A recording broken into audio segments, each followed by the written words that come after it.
One of the things I admire so much, I talk about this thing on stage even right now, is that like I learned that people, when you feel shame about anything, it grows in you and it stays, and it actually can become overwhelming when you don't share it with someone.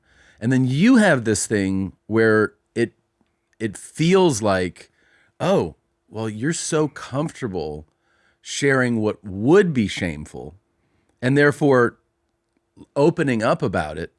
Like, was that something that you knew to do, or you just took a leap one day? I don't remember. It would make the other comics laugh, like in the early, like 1990, 91, at the open mics and like the Sheratons in New Jersey. Like the other comics responded to it. So I was like, all right, this feels kind of good to make those guys laugh. And because they're hard to get respect from, and it just felt good to get it out. Like, I always feel like the reaction is strong when people connect with it. Yes. And it felt like now that I've said it, it's not a painful thing that I'm trying to hide anymore. Exactly, right. And again, in 2003, when there was a show in Montreal called it was like the Confessing It. Mm-hmm. So I started confessing things I had never talked about. Right. Was that scary? Yes and no. I joked about it a little bit, but like then I did a bit. One of them was about fucking a transsexual in a car. It was a true story. I mean, I gave her a young lady a ride, and and I think even at that point I was still lying and pretending I didn't know. Yeah. There was one other thing I knew. I could tell from across the street. Someone told me I have the eye. I could literally spot it from Google Earth. Really? They transitioned. Yep.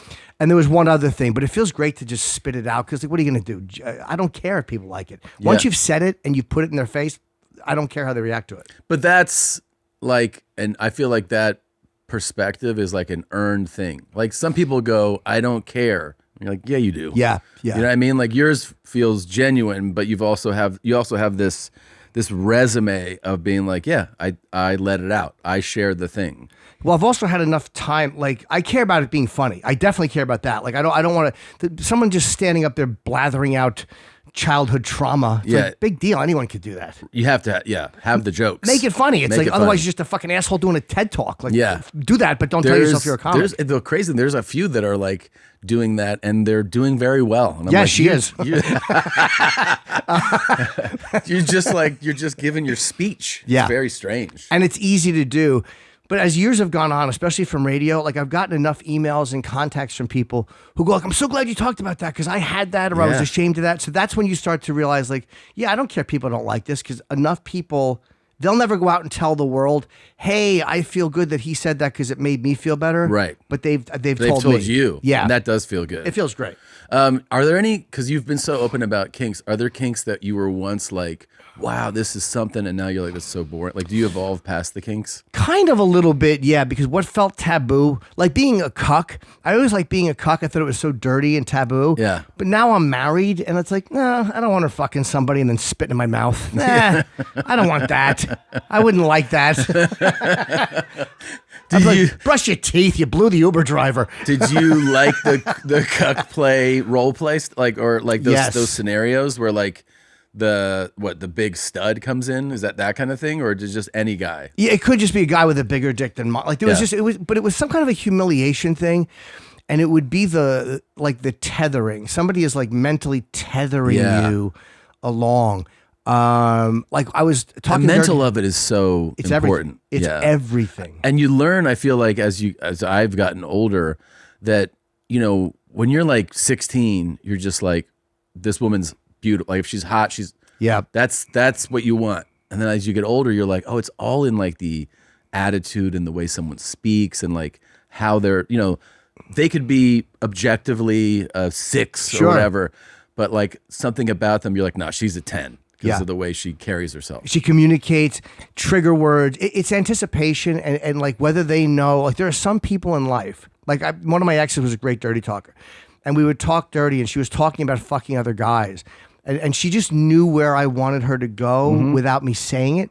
And like, when people do that, it's like, that's against, like, you're just following, but they're like breadcrumbing all this perversion in front of you without you setting it up. Yes. It's like setting up your own surprise party. It's just not the same. Right. So, but yeah, I've got like the cuck stuff. I'll still watch it online, but it's like, I don't want to see that in real life. I've gotten more like less needing that stuff Mm-hmm. because I'm only having sex with one person. So you come back a little bit. You know, the tide comes back in a little bit. Yeah, and it's still fulfilling enough, still thrilling enough. I mean, you know, let's be honest, married. No, it is, because none of it is worth wrecking the marriage for. Yeah. And I say to myself, like, I was so attracted to my wife. If I all of a sudden don't want to be sexual with her anymore, then something is really wrong with me, because I'll meet other people I'm attracted to, but I'll never meet anyone who has more of an effect on me at one point than she did. So I'm like, then I know it's just my addictive thinking. Yeah, yeah. You know what I mean? Yeah. It's like, you have a lot of awareness though about it.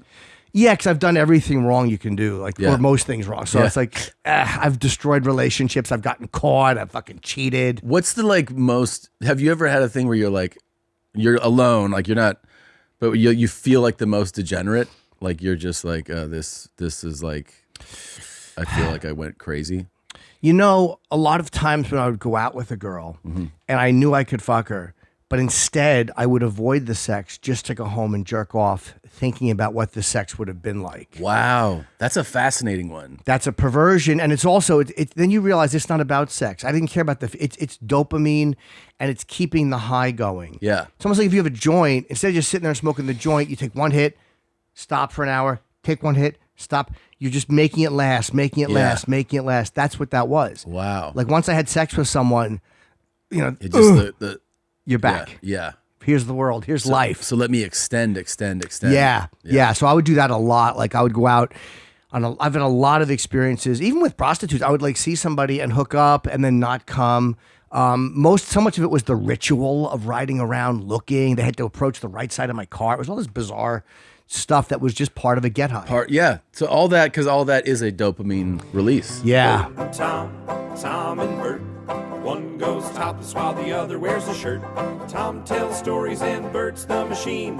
There's not a chance in hell that they'll keep it clean. Here's what we call two bears, one cave.